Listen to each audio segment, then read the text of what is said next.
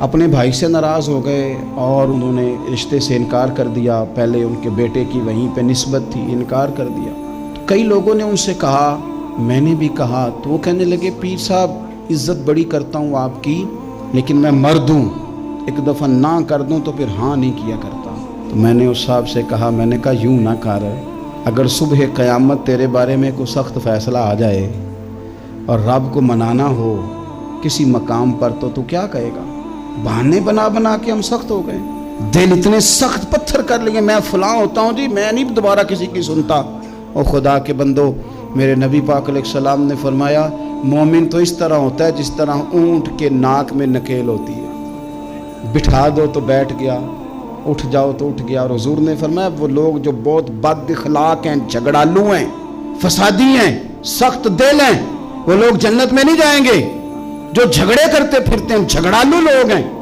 عزیز دوستو, اپنی زندگی کے اندر طبیعت میں نرمی, اگر طبیعت نرم ہو گئی نا جی, مزاج میں نرمی آ گئی, تو پھر آپ محسوس کریں گے کہ آپ معاف کرتے بھی جلدی ہیں اور معافی دیتے بھی جلدی ہیں. پھر آپ کے تعلقات بچیں گے, آپ کی نسبتیں بچیں گی, آپ کے بہت سارے رشتوں میں قربت آئے گی, ٹوٹیں گے نہیں. ایک تو دل نرم کریں, کسی شخص کے بارے میں دل میں کوئی بات ہے تو اسے معاف کریں اور معافی دیں. کچھ لوگ بالکل ٹھیک ٹھاک ہوتے ہیں, کوئی ناراضگی نہیں ہوتی, لیکن آپ نے بچی کی شادی کا کارڈ دیا نہیں تو فوراً ناراض ہو جاتے ہیں. اور پھر آپ سمجھا رہے ہیں, قائل کر رہے ہیں, وہ تیار ہی نہیں ہے قائل ہونے کو. سنو, اور اس حدیث کو یاد رکھنا, نبی پاک صلی اللہ تعالیٰ علیہ وسلم نے فرمایا جس کے پاس اس کا بھائی عذر لایا, بھائی معافی مانگنے آیا اور پھر اس نے معاف نہ کیا, اللہ کے حبیب فرماتے میرے حوض کوثر پہ نہ آئے. تو سخت ہو کے بیٹھ گیا ہے, تو کہتا ہے میرے سے پہلے سنے, میں آپ کو بتاؤں اس نے میرے ساتھ کیا کیا. اور ٹھہر جا, اگر حساب کتاب کے بعد معافی والا اصول رکھ لیا جائے کہ پہلے حساب کتاب ہوگا, غلطیوں کا مداوع ہوگا, پھر معافی ہوگی, تو یہی حساب اگر رب کریم بندوں کے ساتھ کرے تو پھر میں اور آپ کدھر جائیں گے؟ تو اس سادی بات پہ آ جاؤ نا, تو 2 جملوں میں حضور نے سمجھائی ہے. فرمایا تم رب کے بندوں کو معاف کر دو, اللہ تمہیں معاف کر دے گا. تو آج کی شب سے پہلے, آج کے دن سے پہلے, رمضان المبارک کے تشریف لانے سے پہلے اپنی طبیعت کے اندر ایسا ذوق لائیں, ایسی طبیعت لائیں کہ ہم نے معافی دینی بھی ہے اور معافی لینی بھی ہے. بعض اوقات ہم رسم ادا کرتے ہیں شب برات سے پہلے, یہ سوشل میڈیا پہ چل گیا, فلانے کو فلان کہہ دیا, اگر کوئی کبھی ہوئی نا تو معاف. ایسے تو نہیں نا معافیاں ہوتی. ہمیں پتہ ہوتا ہے ہم سے کون ناراض ہے, ہمیں خبر ہوتی ہے ہم نے کس کو تکلیف دی, ہمیں پتہ ہوتا ہے کس نے ہمارے لہجوں سے پریشانی پائی ہے, کون ہے جو ہماری وجہ سے اذیت کا شکار ہے, تو اس سے جا کے معافی مانگے, تو یہ چیزیں معافی کا سبب بن جائیں گی. اور پھر میرے نبی پاک صلی اللہ علیہ وسلم نے 2-4 چیزیں اور بھی بیان کی ہیں, میرا دل کرتا ہے کہ وہ بھی ذرا آپ کو عرض کر دوں. حضور سید عالم علیہ السلام نے نا جنت میں لے جانے والے جب اعمال بیان کیے تو حضور علیہ السلام نے فرمایا کہ ایک تو زکوٰۃ صحیح ادا کرنا, شرک سے بچنا, توحید پہ قائم رہنا, اور زکوٰۃ ٹھیک ادا کرنا, اور اپنے رشتہ داروں سے اچھا سلوک کرنا, جنت میں داخل ہو جاؤ گے. یہ جو ہمارے زیادہ قریبی لوگ ہوتے ہیں نا, ان کا حق بھی شریعت نے زیادہ رکھا ہے, اور یہ بعضوں کا تکلیف بھی زیادہ دیتے ہیں. لیکن میرے عزیز ایک بات سمجھ لیں اچھی طرح سے اور اپنے دل میں بٹھا لیں, میں نے درجنوں بار کہی ہے, پھر کہتا ہوں, اللہ تعالیٰ نے جو خاندان میرے لیے پسند کیا ہے نا, مالک نے مجھے وہاں پیدا کیا ہے, تو جو چچا اللہ نے میرے لیے پسند کیا وہ مجھے بھی پسند ہونا چاہیے, اور جو ماموں اللہ نے میرے لیے پسند کیا ہے وہ مجھے بھی پسند ہونا چاہیے. انسانوں کے اندر کمزوریاں بھی ہوتی ہیں, خوبیاں بھی ہوتی ہیں, لیکن ہمارا یہ مسئلہ بن جاتا ہے کہ ہم نہ صرف کمزوریوں کو ڈسکس کرتے ہیں, خوبیوں کا تذکرہ کرتے ہی نہیں. اپنے مزاج کے اندر اس بات کو آپ نے پیدا کرنا ہے. آج ایک اور ارادہ بھی کریں, ایک اور اپنے ذہن کے اندر بات بھی زیادہ شوق کے ساتھ پیدا کریں. آپ یہ کوشش کریں کہ اپنی صلاحیتوں کو دیکھیں کہ آپ میں کیا خوبی ہے, بولنے کی ہے, لکھنے کی ہے, مال خرچ کرنے کی ہے, کسی کو پیغام دینے کی ہے. مسجد نبوی شریف میں ایک بی بی صرف جھاڑو خالی دیتی تھی، بیمار ہو گئی تو سرکار تیمارداری کرنے گئے اور صحابہ نے حضور کو اطلاع دیے بغیر تدفین کر دی، جنازہ پڑھا دیا، تو حضور نے قبر پہ کھڑے ہو کے دوبارہ جنازہ پڑھایا۔ اپنے وجود کو بیکار نہیں رکھنا، اس سے کوئی کام نہیں۔ اللہ فرماتے ہیں افحسبتم انما خلقناکم عبثا وانکم الینا لا ترجعون، فرمایا تم کیا سمجھتے ہو ہم نے تمہیں بیکار پیدا کیا ہے، اور کیا سمجھتے ہو تم نے لوٹ کر ہمارے پاس آنا نہیں؟ ایک ذرہ بھی تو بیکار نہیں ہو سکتا، لہذا میں کسی شخص سے بیزار نہیں ہو سکتا۔ اپنی اس صلاحیت کو ضائع نہ کریں۔ ہم نہ بہت سارا وقت ضائع کر رہے ہیں، ادھر ادھر موبائل کھول لیا، دیر تک فلانی چیز دیکھی، پھر فلانی دیکھی، پھر فلانی بحث کی۔ تو اپنے آپ سے نہ کچھ کام لیں، کچھ خدمات کریں۔ ہم زیادہ وقت لوگوں کا انٹرویو کرنے میں ضائع کرتے ہیں، دوسروں کی تفصیلات حاصل کرنے میں وقت ضائع کرتے ہیں، لوگوں کا دھیان رکھنے میں وقت ضائع کرتے ہیں۔ آج کے بعد اپنا دھیان رکھنا ہے، اپنی صحت کا دھیان رکھنا ہے، اپنے معاملات کا اپنے اوپر تھوڑی توجہ دینی ہے، کوشش کرنی ہے کہ کس حد تک ہم اپنی صلاحیت سے فائدہ لے کے کسی کا کچھ نفع کر سکتے ہیں تو وہ نفع کریں، اپنے وجود کو نفع بخش بنائیں۔ حدیث پاک سنیں گے تو آپ محسوس کریں گے کہ اللہ کتنے اجر دینے والا ہے۔ نبی پاک علیہ السلام نے فرمایا جس نے دین کے رستے میں اتنی دیر بھی قتال کیا، لڑا اتنی دیر جتنی دیر اونٹنی کا دودھ دھونے میں لگتی ہے، اتنا تھوڑا وقت بھی دین کے لیے اگر کوئی نکلا، جد و جہد کی، قتال کیا، لڑا، فرمایا اس بندے کو بھی اللہ جنت عطا فرما دے گا۔ اتنا تو کام کرے نا، اتنا تو کام کرے۔ اور حضور علیہ السلام نے رغبت دلائی، یعنی جتنا بھی عمل، حضور فرمانے لگے کسی عمل کو چھوٹا نہ سمجھنا، کچھ نہ ہو سکے تو اپنے بھائی سے مسکرا کے میلی لینا، اللہ اس پر بھی صدقے کا ثواب عطا کر دے گا۔ اور نبی پاک علیہ السلام نے فرمایا دوزخ سے بچ جاؤ صدقہ دے کے۔ خیال آتا تھا یا رسول اللہ کتنا کو دیں؟ تو فرمایا خشک کھجور کا ایک ٹکڑا، یعنی پوری کھجور بھی نہیں، خشک کھجور کا ایک ٹکڑا بھی خیرات کر کے بچ سکتے ہو تو وہ کر کے ہی صدقہ دے کے اللہ کے عذاب سے بچ جاؤ۔ معنی کیا ہے ان ساری روایتوں کا کہ کچھ کرو تو صحیح نا، کچھ کرو تو صحیح نا۔ ہمارے ایک بزرگ تھے تو کرونا کے دنوں میں انہوں نے ایک جملہ کہا، کہنے لگے یہ کرونا پتہ تمہیں کیا کہنے آیا ہے؟ کہنے آیا ہے کہ بیماریاں آ رہی ہیں، حالات خراب ہیں، یہ کرونا نہیں، یہ کہتا ہے کچھ کرو نا، کچھ اللہ اللہ کرو نا، فارغ نہ بیٹھو، دیکھو کیسے لوگ ڈھیروں کے ڈھیروں اب جا رہے ہیں، اب کچھ کرنا ہے انشاءاللہ تعالی، اب کچھ وقت ضائع نہیں کرنا اور زندگی میں کچھ۔ میں کہہ چکا ہوں کہ ایک بندے کو بھی اللہ نے بیکار نہیں پیدا کیا، ہم نے خود اپنے آپ کو بیکار کر لیا۔ اپنے آپ کو بیکار نہ کریں۔ جب رب کہتا ہے فحسبتم انما خلقناکم عبثا، کیا تم سمجھتے ہو میں نے تمہیں بیکار پیدا کیے؟ آپ لوگ بڑے کام کے ہیں، بس اپنے آپ کو پہچانے۔ اقبال کہنے لگے عجب نہیں کہ خدا تک تیری رسائی ہو اور تیری نظر سے تو پوشیدہ ہے آدمی کا مقام، تو بندے کو نہیں سمجھ سکا تو وہاں تک تو کیسے جائے گا؟ اپنے آپ کو پہچانے۔ یہ جو کہتے ہیں نا مجھ سے کچھ بھی نہیں ہوتا، ناراض تو نہیں ہو جائیں گے؟ یہ کچھ کرنا نہیں چاہتے، یہ صرف ادھر ادھر دھیان رکھ کے ایک فوٹو چڑھا کے ادھر بھاگ ادھر اپنے نفس کو راضی کرتے ہیں۔ نفس بس کہہ رہا ہے آج یہ کر لو تو وہ کر لیا، ادھر دیکھ لو تو ادھر دیکھ لو۔ اس سے نکلیں، مثبت مضبوط مستحکم ارادے کریں اور پھر چل نکلیں۔ لڑنا شرط ہوتا ہے، جیتنا شرط نہیں ہوتا۔ تاریخ یہ نہیں دیکھتی کہ جیتا کون کون، تاریخ یہ دیکھتی ہے کہ لڑا کون کون، میدان میں کون کون رہا۔ اللہ بدر میں کامیابیاں دیتا ہے، احد میں کئی دفعہ کہتا ہے واپس پلٹو، خندق آئے گی تو پھر کامیابیاں مل جائیں گی، خیبر آئے گا تو پھر کامیابیاں مل جائیں گی۔ تو اس لیے ہمیشہ جیتنا ہی ضروری نہیں، لڑنا ضروری ہے۔ ہمت کریں، کوشش کریں۔ اللہ تعالیٰ آپ سب کو جزائے خیر عطا فرمائے۔ آخر دعوانا ان الحمدللہ رب العالمین۔